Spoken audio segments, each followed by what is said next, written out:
It's probably about 2.5 years now. We received a referral from school for a young person who was 14 at the time. So the young person became extremely disengaged. She had a particularly difficult relationship with her mum.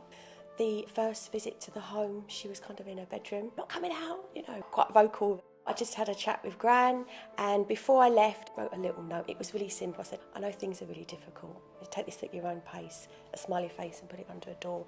And I just made sure that I went every week at the same time and put the notes under the door. And I think it was probably about the 5th or 6th visit, she sort of sneaked her head around the door and we had a chat. But by a couple of months, she'd managed to come in the lounge and talk. I was able to become a bit of a bridge between the family and social work because of trust issues. I think she found that really difficult. When it came to the end of ending the support, which can be really, really difficult, I had to make sure that we had lots of nice endings, and I still text and check in with her. We talked about where she started and this huge, fantastic journey that she'd been on, which took a lot of courage and a lot of hard work for her.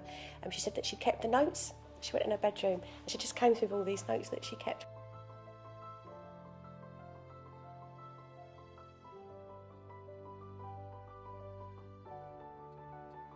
My name's Diane Marr and I'm the Network Development Manager for the Scottish Centre for Conflict Resolution.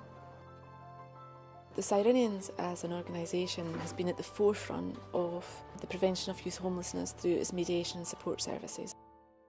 As an organisation, our mediation services are sitting in the Lothians, but as a national initiative and as a service that's available for everybody, regardless of how you're funded, is the Scottish Centre for Conflict Resolution is unique and the first of its kind in Scotland. Some people think mediation is an early intervention. It's not really. It still takes place at a point where something critical has happened. We know that difficulties occur before the age of 16, so for young people and families, the earlier we actually help people to be able to deal with that is really important. So we really want to see mediation services really readily available for young people and families under the age of 16. We're taking all the skills and all the knowledge and information and percolating it all down and making it really accessible to parents and young people and professionals. The figures that we currently have is that 4,500 young people present homeless every year due to relationship breakdown. That's not the overall figure for youth homelessness. This is just the bit that we're considering in relation to the work that we do. That equates to just about all the pupils in 5 high schools in Scotland. Our priority as a government is to make Scotland the best place for children to grow up. It's important that in order to do that they have stable, loving relationships surrounding them, and in order for that to happen we need to do whatever we can to reduce and remove conflict from their lives. The work that SCCR does is absolutely crucial in supporting that aim.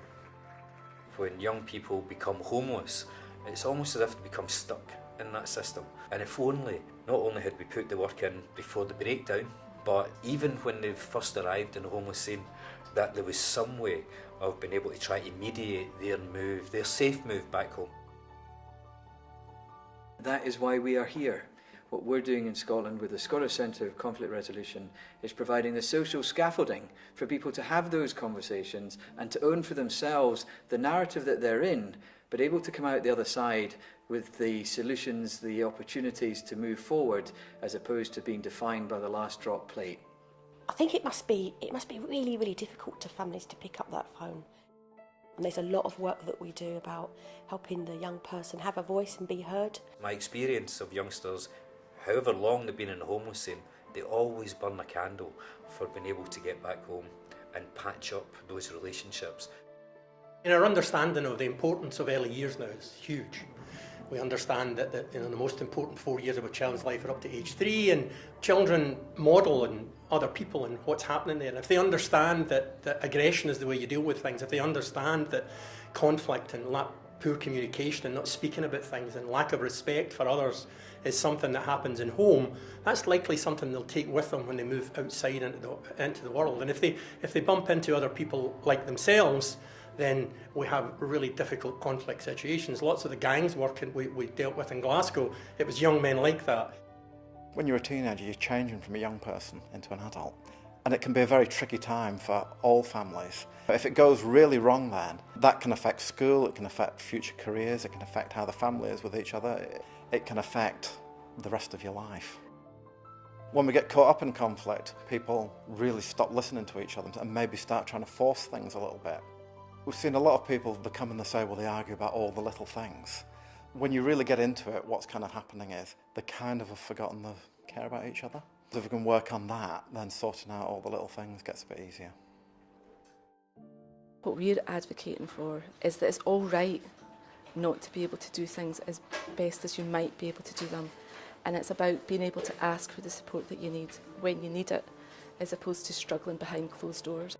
We really need to see people that are working in education really picking that up, because if a young person is dealing with conflict all the time, it affects your mental health, it affects your well-being, people feel isolated.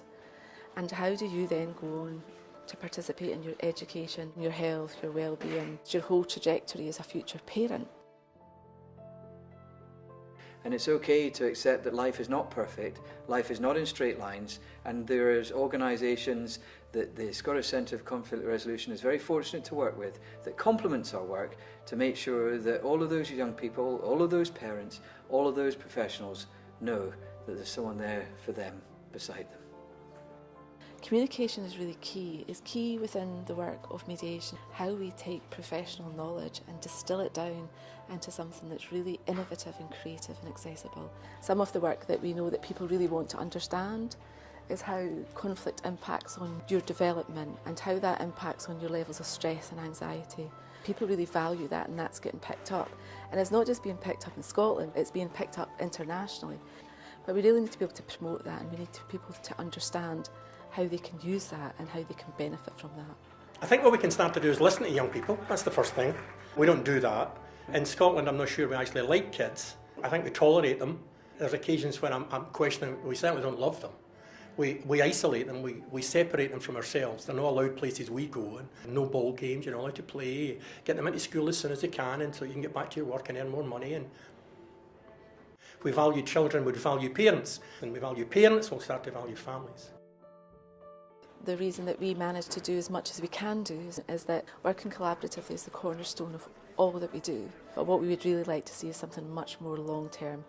We really need to link up with academic bodies to be able to do that, so that policymakers and people that are really good influencers for change can see that evidence and be able to work with us to achieve that long-term objective.